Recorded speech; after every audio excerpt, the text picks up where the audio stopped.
So we've got to bring time difference into it. If they release them individually and they release them at the same time, how we're going to rank them? Is it, if they bring out a Crucial hard mode, is that good? And then Guild kills it, are they back on top? If say there's no quarter, get Crucial world first, and then Special Olympics get Crucial hard mode world first, who's number one? I'd probably say the Special Olympics. Yeah, that's what I'd say. But yeah, I think that whoever tracks some kind of ranking in Storm Legion, we're gonna have to put special extra value to the hard mode kills because they are going to be harder to kill. It doesn't matter. It depends what they do with the hard modes, though. I mean, what if they just utterly fuck up a boss? Something was missed during testing. I'm sure they're probably learning from their mistakes, being more thorough. But what if they miss something and every week they're just like Macklemose all over again? Oh, this mechanic doesn't work. Let's just fucking remove it and add it in 3 weeks later and call it hard mode. I mean, that's a possibility. I just hope that they learn from the hard mode. Like the hard mode Macklemose, how it's basically the original Macklemose that they wanted to do. There's not really anything hard about it. I hope that the hard modes are true hard modes, not some bullshit recycled content. Well, that was how the fight was originally supposed to be. They just fucked it up so bad. They just removed the whole mechanic and just tossed it in a month later and called it hard mode, which isn't hard mode. It's intended mode. Intended mode. That's going to be the new tier, guys. Intended mode. But there's no real downside to hard modes at all. I mean, it's a win for everybody because, in order to have a healthy raiding community, i.e. enough raiders that top end guilds can recruit as people do whatever, move on with their lives, whatever. And, you need that tier of raiding below that, like Yobi said, raiding on training wheels or something that, prepares people or at least gives them a chance to try something that they might want to put more effort into. And if there is if there's a gradient in the difficulty of raids, there will be a gradient in the player base, which means more subs, which means more money for development. And for, higher end guilds that just want the challenge, it's perfect because devs can spend less development time on a boss that's already existing and making it, finding ways to make it intentionally difficult. So, to avoid intended mode, to make it intentionally difficult. And then, hardcore players get their competition grounds and, there's no, QQing over, testing or what access people had because everyone gets the normal mode access. And then hard modes come out and people get a platform actually to compete on. And then like you guys pointed out, I mean, then ranking becomes much easier. It's like, you just have a ranking based on hard modes and nothing else. Yeah. Yeah, I mean, if they intend to keep the difficulty in line with what they've said, I expect not many people are going to care about normal modes, especially the first raid. Maybe Regulos might matter a bit more because that'll be once people have already settled into level 60, but I definitely just think that the first tier Crucia is just going to be kind of fucked. I mean, we don't care about it, but other people might. I mean, that's the point too, is I'd be fine with devs spending time on something that, 80% of the population cares about, if that enables me to have a well-supplied and both in, recruiting players and development time supplied hard modes, I'd definitely be fine with that. Yeah, because the people experiencing raiding period right now in Rift is way too small. I mean, that one guy that made that thread on the Rift forums about the guilds that had killed Melforge, if we go by the theoretical numbers, you're looking at less than half of the 0.5% of the population actually killed Melforge. That's depressingly low. Well, and the thing to add in though isn't that actually fairly normal as a statistic for the last boss of an instance to only have that's about normal 1% for or very less? hard bosses. That's normal for very very hard bosses. Well, in relation to its population. You can consider Because I Lathus remember- the cockblock before that though. The bad guild still can't get past Lathus if you haven't noticed. And it's Lathus.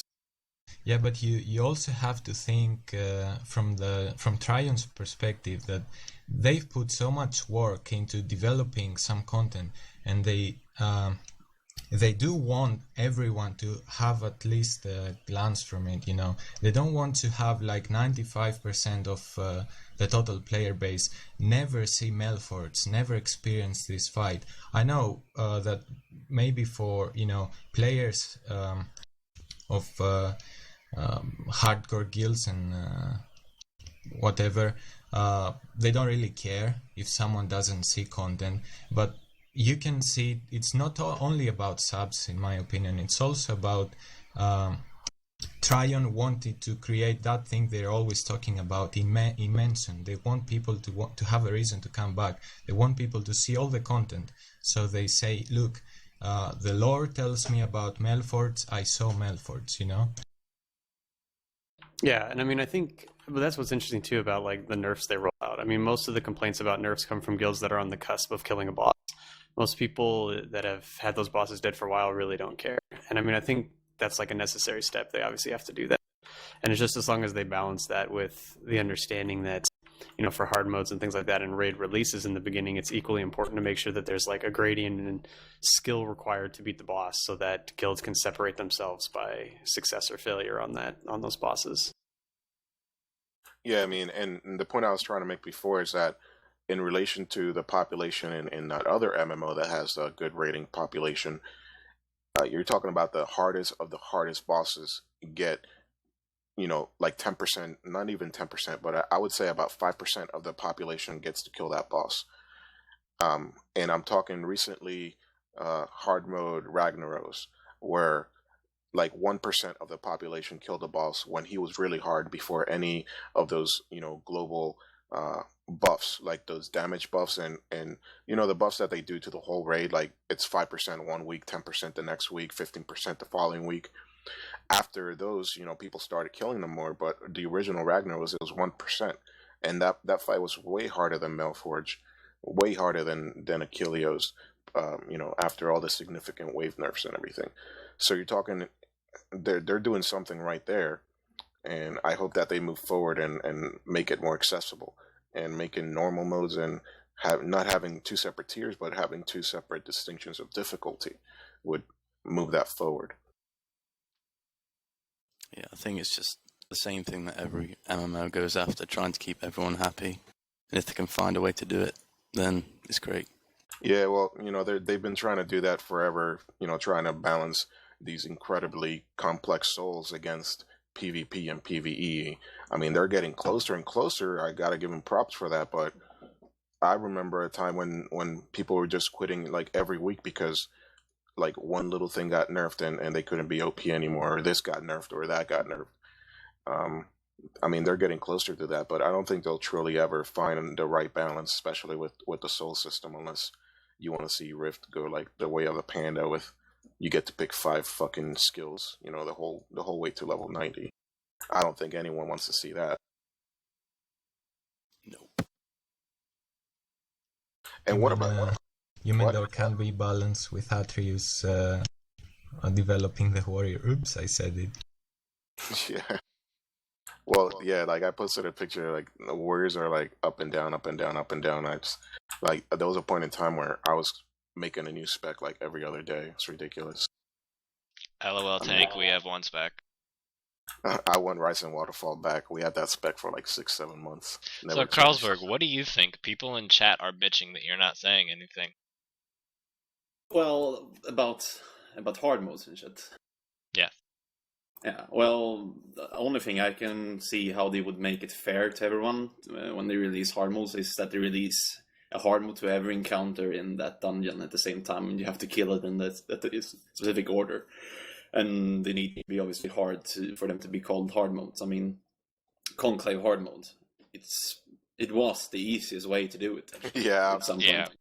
What do you, kind of on topic, but moving on to another one, what do you guys think hard mode should drop? Do you think it should be like a sliver, it's just another RNG piece of shit way to do things? The hard mode, you know, drops a token to upgrade something, you know, like what do you intend or expect for the hard modes to actually give you? I can tell you what Tryon actually has made it because it's up on the beta and they actually showed it. It's relic upgrades, so your relic armor will be upgraded through hard modes and killing Crucia and Regulus. It says it on the mark. Oh, okay. So that's the actual thing it's gonna drop. I was not aware. Are we of sure that it okay. doesn't drop items as well, though? Well, Like more I than have one no drop, idea. I guess. That's what I'm no curious idea. about. Well, I don't think they've killed like any hard modes. I don't know. I mean, I don't think they can even say that. So No. Yeah. You know what I always wanted for hard modes to drop? I wanted them to drop things that make your armor look different than regular mode armor. That was one big thing when I was raiding in WoW, was that when you got the armor for the when you got the armor from raiding it, you look different than the regular people, and that was a way to distinguish yourself. And let's not lie, everyone raids partly for the gear. You all want to become more powerful, and that's something I personally wanted. I mean, it's not the right thing, but it's just something I wanted. All you need is a rainbow. It's Yeah, actually pretty. Sorry. It's actually. Okay, go on. Okay, that's the best thing they did, is that you can now wear cloth and leather even if you war, so in wardrobes. Oops. What were you gonna say, Yobi? Yeah, it's a good idea, the one you just said. Probably they're also gonna do those things many people expect, like add something for dimensions, maybe guild dimensions. I don't know. So many things they can you can bring on the table, but we're gonna see. I think no one really cares about what those bosses are gonna drop. Most people just wanna kill the hard mode, get the achievement, you know. Yeah, but it's a good idea to have something that drops from those that you can differentiate yourself from the rest of the population. Because I mean, we're in hardcore raiding guilds. We have somewhat of egos compared to the other raiders, to the regular raiders. You just want that extra thing. I mean, you don't get gear and stand on top of the steps at Sanctum. Granted, Rough Raptors has the biggest ego of any raider I've ever met, but I know there's other people on other servers and other guilds that do that kind of stuff. And if you're defeating a more powerful opponent, you want to get a better reward, obviously. That's just without saying. And the relic armor is a good way, but there should be something else, and I guess we'll find out when we get there. As long as it's not, I mean, I guess they fixed that a little bit with the combat changes, but I mean, our personal gripe in ID was just like, you know, back when weapons were determination of your overall raid DPS for rogues and mages, I mean, you basically got fucked if you didn't get the right drops. So it'd be nice if they figured out a way to get around that. I mean, the combat system changes somewhat alleviate that stress or whatever, but it is, you don't want it to be that RNG kind of thing. Because, like, let's say, you know, Parabellum kills, you know, 5 hard modes before everybody else, and then, but the drops from hard modes from other guilds are much better than Parabellum drops, and then they gain an advantage in the remaining hard modes. Like, that would be pretty unfair. Yeah, that's one reason, you know, why I'm really hoping they might readjust their loot system. You know, just for an example, I think we've killed Mailforge 23 times now. This week was the first time we ever got a shield. Our first warrior relic item ever in 23 kills. Got it before us. I mean, just drop a token, let people turn the fucking token in, but knowing them, they're just gonna make the token a random drop. So I don't know. That's my advice to how to do loot. That's the only way they could fight that predictiveness, because I mean, granted, it's going to take you 20 weeks to get 20 people geared up with the perfect, you know, relic from the last boss, but you also raid because there's a chance that the thing you want might drop, and there's a chance it might not, so you come back next week, right? Yeah, it's the same shit though. Like with the charred helmet and stuff. Like, how many charred helmets have we got? Like 5. Like, yeah, and we got like one mage shoulder from Rusula. Yeah, and we have like 40 shoulders, like charred shoulders, just on Stein. Yeah. Just joining us right now because one of our other talkers didn't show up, and this is an officer from No Quarter. He can speak to like more of the history of No Quarter. Foon. He just Hey guys. So yeah, we were just talking about the hard modes in Storm Legion and how just different things about it. I guess you'll pick up. Yeah, I'm trying to catch up. And how do you guys think that these AOE healing nerfs are going to affect rating in SL? What I think is that it's going to make it easier and more predictable. Obviously, like you can use your big mana consuming spell for if you're running behind on AoE healing, or use the smaller consuming spells to keep up with the slight rate damage. Like, I didn't do anything crazy on beta, but that one